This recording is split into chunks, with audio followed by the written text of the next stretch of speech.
तो बहुत काम करे मैंने।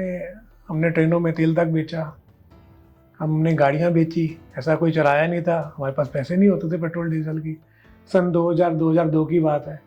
तो हमने धक्के भी मारे हर चौक पे। इस समय प्रॉपर्टी जहाँ पे आबादी वाला area, core areas and simple economics, demand and supply, वहीं रेट थोड़े से स्टेबल रहेंगे। जहाँ जहाँ सप्लाई ज़्यादा है, घर कम बने हुए हैं, वहाँ प्रॉपर्टी में करेक्शन आने लग गई है और आपको बहुत जल्दी बहुत अच्छी करेक्शन मिलेगी। राम राम हरियाणा में सौरभ भारद्वाज और एक बार फिर व्यूअर स्टूडियो पॉडकास्ट में आप सभी का हार्दिक अभिनंदन है, स्वागत है। एक बार फिर एक खास पर्सनैलिटी हमारे इस कार्यक्रम में हमारे साथ हैं। अनुराग मरवा जी हैं, बीपी होम्स से हैं।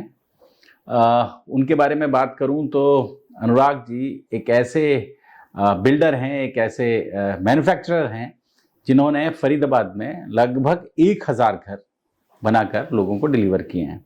और गूगल पर अगर बात करें, उनकी रेटिंग की बात करें तो 4.5 से ज़्यादा है। 4.6 जी। सबसे पहले तो स्वागत है अनुराग जी आपका। Thank you, thanks a lot. आम तौर पर बिल्डर ऐसा होता है व्यक्ति जिसको गालियां ही पड़ रही होती हैं। सॉरी, मतलब नहीं, सच्चाई है। घोंसला जी का घोंसला, वो फिल्म आई और लोगों ने देखा कि ये हकीकत के बहुत नज़दीक है। लेकिन ऐसे में अच्छा लगता है कि इतने सारे लोग जिन्होंने आपसे घर खरीदे वो थोड़ा अपने आप को कंफर्टेबल महसूस करते हैं, उन्हें कोई विशेष इश्यूज नहीं रहते हैं। जी बिल्कुल। देखिए, घर एक सपना होता है और मुझे लगता है कि जब लोग आ रहे हैं, आपको पैसा दे रहे हैं, तो हमें पूरा करना चाहिए।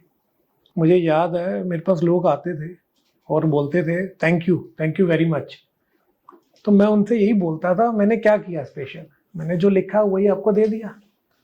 तो मैं बड़ा हैरान होता था। और अनफॉर्चुनेट है हमारे कंट्री के लिए कि हम जो बोल रहे हैं वो 100% हम पूरा नहीं कर पा रहे।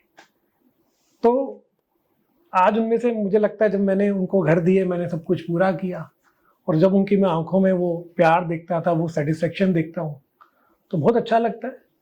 बिल्कुल, मे बी 100 में से हमने 95% तो बहुत अच्छे रिव्यूज अचीव किए हैं। और हाँ, हमारी मेहनत भी बहुत है। मुझे आज भी याद है, कोरोना टाइम की बात है, 2020 अप्रैल में मैं परमिशन लेके स्पेशली खड़ा हुआ था साइड पे कि मुझे लोगों को घर देना है, पोजीशन देना है। तो बड़ा इंपॉर्टेंट है, सेक्रीफाइस भी बहुत है, मेंटेनेंस भी बहुत है, बट यस, आपको करना है तो करना है। हमारी लाइन है और घर एक सपना होता है, पूरा करना है। जब भी आज हम 4.6 rating, one of the highest reviewed builder कहते हैं हम अपने आप को, और वो लेके बैठे हैं आज। Thank you. अनुराग जी, अगर हम बात करें, हम शुरू करें तो ये जो यात्रा है, ये बीपी होम्स की यात्रा, या बात करें अनुराग मरवा की जो यात्रा है, ये कैसी रही? मेरी, अगर आप मान के चलो, मैं एक सर्विस क्लास परिवार से हूँ और जब मैं 19 साल का था हम लोग यहाँ आ गए। तो मैंने जिमखाना क्लब मेंबरशिप हमारे पेरेंट्स ने सेक्टर 15 पेरेंट्स ने ली जी। तो हम तो बहुत सिंपल थे। हमने देखा वहाँ पे बड़े बड़े उद्योगपति, बिजनेसमैन, अमीर लोग। तो मुझे यही लगा भाई, पेरेंट्स तो सर्विस क्लास है, ये जॉब ही कराएंगे। फिर मुझे लगा मुझे कुछ करना है and I started my career.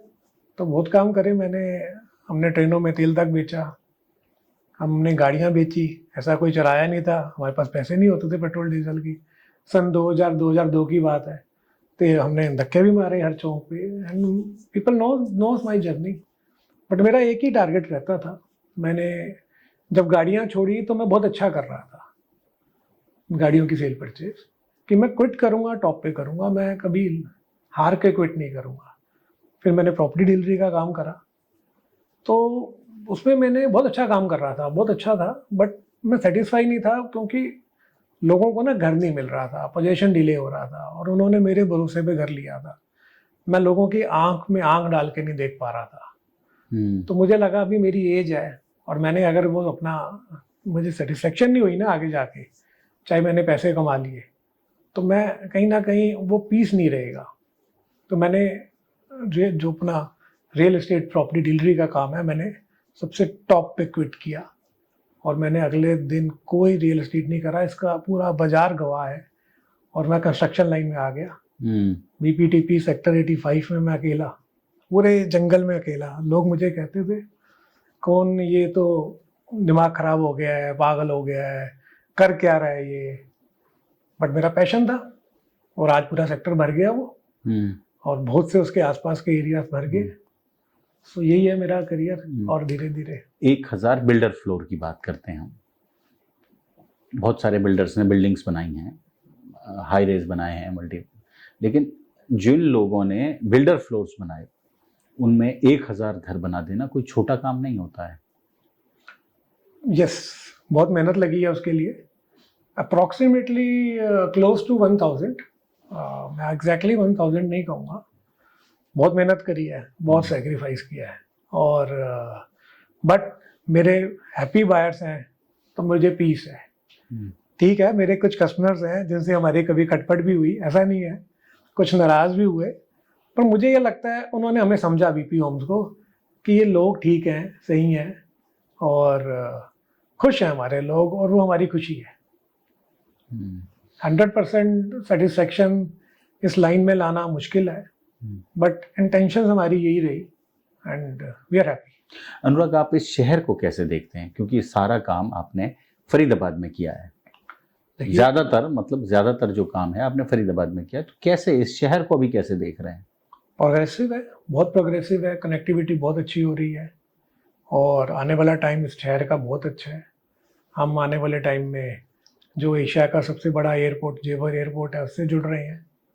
Progressive है, अच्छा है, फ्यूचर भी अच्छा है, क्राइम रेट कम है, और मुझे तो बहुत अच्छा फ्यूचर दिखता है इस शहर का। अनुराग जी, अगर हम बात करें, हम इस शहर की बात करें, फरीदाबाद जहां हम लोग रहते हैं, इस शहर की बात करें, तो यहाँ अभी जिस आदमी की मासिक आय 1 लाख रुपया है, उसके लिए भी घर खरीदना मतलब सपने जैसा हो गया। यस, ऐसे मैन्युफैक्चरर, क्योंकि मैं तो प्योर मैन्युफैक्चरर हूँ जी, मैं स्पेकुलेशन ट्रेडिंग में बिल्कुल भी इन्वॉल्व नहीं हूँ, तो इस बात को मैं मानता हूँ कि अभी प्रॉपर्टी के रेट्स बहुत बढ़ चुके हैं और ओवर हाइप्ड हैं, ओवर प्राइज्ड हैं। अगर आज की डेट में, आप बिल्कुल ठीक कह रहे हो, मेरे से 6 महीने पहले, 8 महीने पहले कोई घर खरीदने आया, और वो मैनेजर थे एक बैंक में, 1 लाख उनकी सैलरी थी, तो 70 लाख का उनको लोन लेना था तकरीबन। तो वो अगले दिन आए, कह रहे मैं नहीं ले पाऊंगा। हमने कहा क्या हुआ? कह रहे 70 लाख के लोन में पहले मुझे 10 साल उस बैंक में हो, अभी 6 महीने रह गए हैं होना, तो मुझे अब लोन जो होगा 7 से 8% पे होगा, नहीं तो 3.5% पे होता। तो 60-65 हज़ार कह रहे हैं मैं इंस्टॉलमेंट दूंगा, मेरी प्रेग्नेंट वाइफ है, ओल्ड पेरेंट्स हैं। तो वहाँ से 6-8 महीने पहले मुझे लगा कि जेन्युइन बायर घर नहीं खरीद पा रहा, और वो मेरे लिए बड़ा, मैं हालांकि पिछले 2-3-4 साल से ये बात बोलता आया हूँ कि एक्चुअली इन्वेस्टर फाइनेंसर इतना घुस चुका है हमारी लाइन के अंदर कि आम आदमी घर नहीं ले पा रहा। और वो मुझे खुद अच्छा नहीं लगता वो चीज़। मतलब हो सकता है कहीं आपके श्रोता ये बोले ऐसे बिल्डर होके, बिल्डर तो बहुत पैसे कमाते हैं, ये है, पर ऐसा नहीं है। हमें बिल्डर, हमारे को जब मार्केट स्टेबल रहती है, 1 रुपये का प्लॉट हुआ, 1 रुपये की कंस्ट्रक्शन हुई, 25-30 पैसे हमने कमा लिए, हम ज़्यादा काम कर पाते हैं एज ए होलसेलर मैन्युफैक्चरर। पर जैसे हमारा प्लॉट इतना महंगा हो जाता है, कंस्ट्रक्शन महंगी हो जाती है, जहाँ हमारे 100 बायर थे अभी 30 बायर रह गए। आज अगर आप मार्केट में देखोगे ना, रेशो, जेन्युइन बायर की रेशो वो बहुत कम होती जा रही है, वो घर नहीं खरीद पा रहे। And I will say market has been hijacked by investor and financers. तो कैसे ना हो, आप सोचें जो जमीन के रेट हैं, 1 एकड़ जमीन 20 करोड़ रुपए पहुंच रही है फरीदाबाद जैसे शहर में। देखिए क्या होता है कि लिमिट हर किसी चीज की होती है। अभी अगर हम बिल्डर फ्लोर्स की बात करें, पिछले 2-3 साल में इतने बिल्डर फ्लोर्स बने नहीं है, क्योंकि 3 या 4 फ्लोर का अभी क्लैरिटी नहीं थी। अब वो क्लैरिटी आई है, फ्लोर बनने लगे हैं, और अनसोल्ड इन्वेंट्री अब बढ़ती जा रही है। मतलब कहीं ऐसे एरियाज हैं, आप वहाँ चेक करोगे 6-6 महीने, 8-8 महीने, 10-10 महीने से वो चीज़ें नहीं बिक रही हैं। और सबसे अच्छा तरीका है आज मार्केट में अगर चेक करना हो प्रॉपर्टी को, बढ़े हुए दामों में कोई भी अपनी प्रॉपर्टी बेचने जाए, 4-4 महीने, 5-5 महीने बायर ही नहीं मिलेगा। हाँ, बट आप लोगों से मिलोगे, मुझे बोलना नहीं चाहिए, कुछ ब्रोकर्स हैं उनसे मिलोगे, वो तो हाइप क्रिएट करेंगे ही, बट है नहीं। मैं आज भी गुड़गांव के अंदर ऑलरेडी बाजार करेक्शन की ओर चल पड़ा है, तो मार्केट ओवर हाइप्ड है और मार्केट को सेटल होना पड़ेगा, और आई थिंक वो शुरू हो चुका है। अनुराग जी, अगर हम बात करें गुरुग्राम की, जैसे चर्चा शुरू हुई, हम बात करें तो गुरुग्राम में लोगों ने 100 करोड़ के मकान खरीदने शुरू किए, फ्लैट्स खरीदने शुरू किए। तो एक दौर था जब हम फरीदाबाद को सुपर रिच का एक हिंदुस्तान टाइम्स का एक सर्वे मैंने भी पढ़ा था, आपने भी पढ़ा होगा, 2009 के आसपास आया था, और उसमें फरीदाबाद के 14, 15, 16, 17 ये जो सेक्टर्स हैं, इन सेक्टर्स का जो एक क्लस्टर बनाया था, उस क्लस्टर को पूरे हिंदुस्तान में पर कैपिटा इनकम के हिसाब से सबसे अमीर माना गया था। तो फिर वो इन लोगों को ज़रूरत नहीं महसूस हुई 100 करोड़ के घरों में रहने की? देखिए, बिल्कुल आने वाले टाइम में फैसिलिटीज़ और जो एमिनिटीज़ होती है ना, वो बड़ी इंपॉर्टेंट चीज़ है। हमारे यहाँ ना एक सेक्टर में भी 14 में रहता हूँ, 14-15 में ही रहता हूँ, तो अभी यहाँ पे लोगों ने ना अच्छी हाई राइज सोसाइटीज़ इस शहर में देखी नहीं है। जिस दिन वो कल्चर यहाँ आ गया तो आपको कोठियों में कम लोग मिलेंगे, और इस शहर में भी वो चीज़ें लोग आपको उसमें रहते हुए मिलेंगे। अभी यहाँ वो फैसिलिटीज़ नहीं है, वो सोसाइटीज़ नहीं है। यहाँ पे बहुत अच्छे बायर्स हैं एंड HNIs बहुत हैं यहाँ पे, बट वही है कि अभी कोई ऐसी सोसाइटी नहीं है। गुड़गांव में इतना लिया हो रहा है, तो ये फरीदाबाद में कब लिया होगा? के लिए तो हालांकि गोल्डन टाइम है इस प्रोडक्ट का, क्योंकि ये वाली कैटेगरी नहीं है इस शहर में, और लोग चाहते हैं हम अच्छी 5 स्टार 7 स्टार प्रॉपर्टी में रहें, जहाँ हमें वर्ल्ड क्लास जिम मिले, वर्ल्ड क्लास स्विमिंग पूल मिले, सारी फैसिलिटीज़ मिले। लोग चाहते हैं, और जब वो ये कल्चर देखेंगे आपको बहुत अच्छा टाइम मिलेगा लोगों को यहाँ पे कि वो पे कर रहे हैं यहाँ पे। तो उम्मीद करें आने वाले समय में इस तरह का समय आएगा। यस, ये कैटेगरी इस शहर में आने वाली है। बहुत से बिल्डर लेके आ रहे हैं, हम भी आगे प्लान कर रहे हैं, और बिल्कुल समय आएगा। वेट चाल है ना, basically what is BP homes. हम अपने आप को ट्रेंड फॉलोअर नहीं, ट्रेंड सेटर्स कहते हैं। हम पहले फ्लोर लाए, फिर हमने ऐसे फ्लोर बनाए, ऐसे डिजाइनर फ्लोर बनाए हमने जो दिल्ली NCR में नहीं बनते थे। पर अब समझ में आ रहा है कि प्लॉट इतना महंगा हो चुका है। वो तो अनुराग जी, आपका जो शुक्र है ना, वो इतना प्रबल है कि आप जो बिल्डिंग उठाते हैं, जो प्लॉट उठाते हैं, उसमें जो कंस्ट्रक्शन करते हैं, वो देखने में वाव निकलता है लोगों के मुंह से। इसलिए ऐसा हो जाता है। नहीं, बड़ी मेहनत है उसके पीछे। हाँ, बहुत मेहनत देखने में बहुत सुंदर लग रहा होता है वो। जी, बहुत मेहनत है। कहीं कहीं हमसे थोड़ी गलतियां भी हुई हैं, एडमिट भी करते हैं। तो यस, मेहनत तो करनी पड़ेगी। अगर आपको घर डिलीवर करना है तो मेहनत तो करनी पड़ेगी। फरीदाबाद को लेकर आमतौर पर ये कहा जाता है कि यहाँ जो मेजर जो पॉपुलेशन है वो बहुत पैसे वाली नहीं है, वो मजदूरों की बस्ती है, और उनके लिए इस शहर में कोई प्लानिंग नहीं है।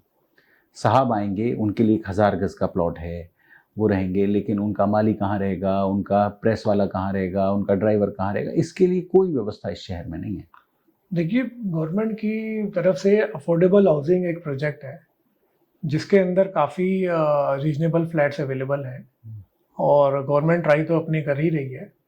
गवर्नमेंट अपनी तरफ से और भी दीनदयाल आवास योजना भी लाई थी। फरीदाबाद में बंदी कर दी गई, बंद कर दी। प्लॉट बहुत महंगे हो गए, सरकार को यही लगा कि आम आदमी को तो नहीं मिल पा रहे, तो कहीं ना कहीं बट कोशिश जारी है, और मुझे लगता है अचीव हो जाएगा आने वाले टाइम में। और इनकम भी अब धीरे धीरे बढ़ रही है।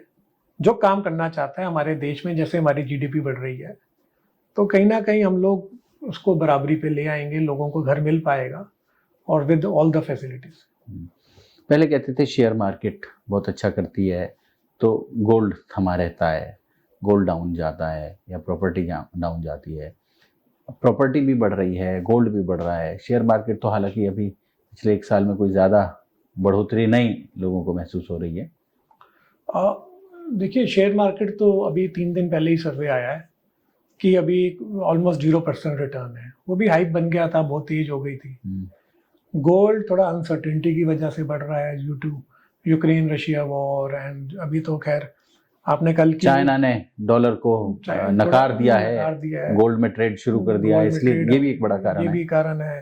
थोड़ा वर्ल्ड ऑर्डर को लेके थोड़ा अनसर्टेनिटी है, बट सेटल हो जाएगा वो भी। एंड प्रॉपर्टी अभी स्पेकुलेटिव है, हाइप है, जेन्युइन बायर इतना नहीं है, has been captured again by investor and financers, but finally limit तो है ही यार किसी चीज की, और बहुत जल्द प्रॉपर्टी जो है सेटल होना शुरू हो जाएगा। एकदम लोगों ने जेवर की तरफ भागना शुरू कर दिया, वहां प्रॉपर्टी परचेज करनी शुरू कर दी।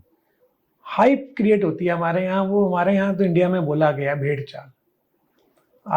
मैं तो आपके माध्यम से यही कहूँगा, इस समय प्रॉपर्टी जहाँ पे आबादी वाला area, core areas and simple economics, demand and supply, वहीं रेट थोड़े से स्टेबल रहेंगे। जहाँ जहाँ सप्लाई ज़्यादा है, घर कम बने हुए हैं, वहाँ प्रॉपर्टी में करेक्शन आने लग गई है, और आपको बहुत जल्दी बहुत अच्छी करेक्शन मिलेगी। और आप लोगों को जल्दी जो है, इतने महंगे जो घर हो चुके हैं या प्लॉट हो चुके हैं, क्योंकि सप्लाई बहुत ज़्यादा है प्लॉट की। लग रहा है आपको बुलबुला टूट जाएगा? एक्चुअली क्या है ना, इंडिया इस समय स्ट्रॉन्ग हैंड्स में है। ये तो बुलबुला 2-3 साल पहले ही फूटना चाहिए था, बट कहीं ना कहीं अभी हम स्ट्रॉन्ग हैंड्स में हैं। जीडीपी जिस हिसाब से हमारी बढ़ रही है, तो अभी स्टेबल होगा। और बहुत ज़्यादा करेक्शन तो नहीं मैं बोलूँगा, क्योंकि फरीदाबाद जिस तरह से हम एक इंटरनेशनल सबसे बड़े एयरपोर्ट से जुड़ने जा रहे हैं, बट स्टेबल हो जाएगा।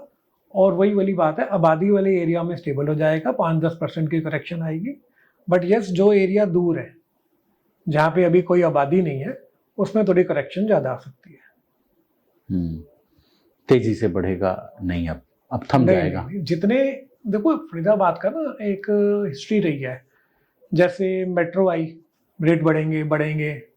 नीलम चौक से शुरू करें, अगर नीलम चौक याद है आपको जी, प्रॉपर्टी के रेट बढ़ेंगे। फिर बदरपुर बॉर्डर का वो पुल बनना था, रेट बढ़ेंगे। जब ये सारी चीजें रेडी हो गई, मार्केट हो गई स्टेबल, और इवन 5-7% डाउन ही आई।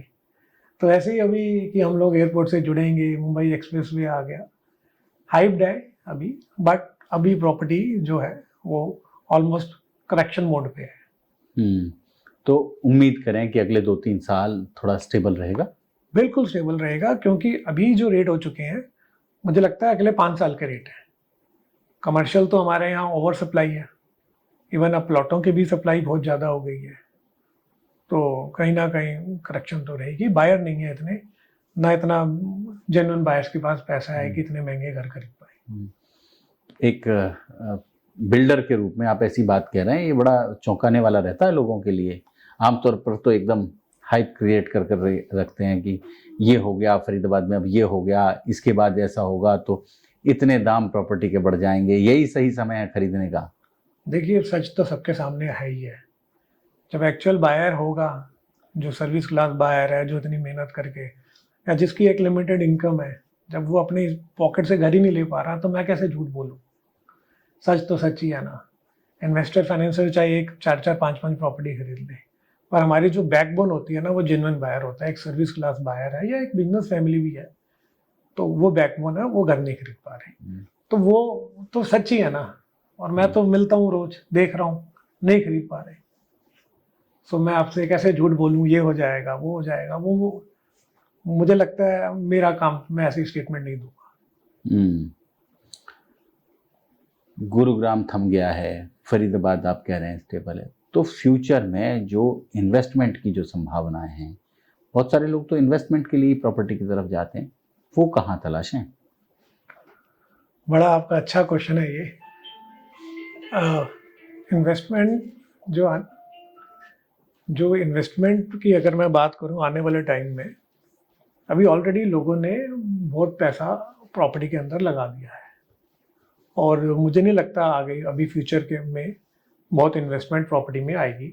अभी लोग वेट कर रहे हैं, करेक्शन की वेट कर रहे हैं, और टायर 2, टायर 3 सिटीज़ में भी लोग जा रहे हैं, क्योंकि उनको लगता है कि अफोर्डेबल हाउसिंग हम वहाँ लेके आएँ, क्योंकि दिल्ली एनसीआर में इतनी महंगी प्रॉपर्टी हो गई है, वो घर नहीं खरीद पा रहे हैं।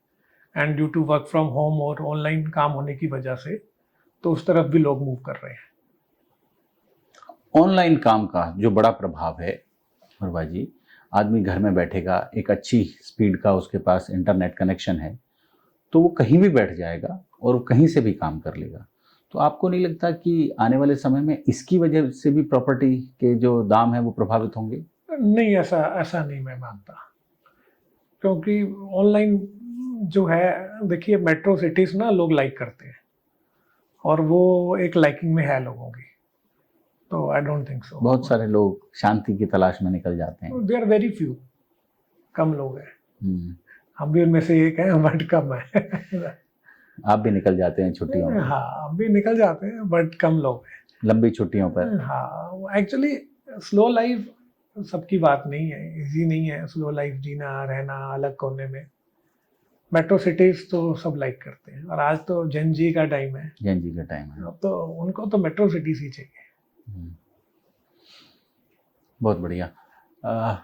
मरवा जी, कुछ ऐसा जो आप हमारे दर्शकों को आज कोई ऐसी टिप देना चाहें जो लोग मकान खरीदना चाहते हैं, या जो आमतौर पर कोशिश करते हैं कि कहीं इस शहर में एक कोना अपने लिए सुरक्षित कर लें?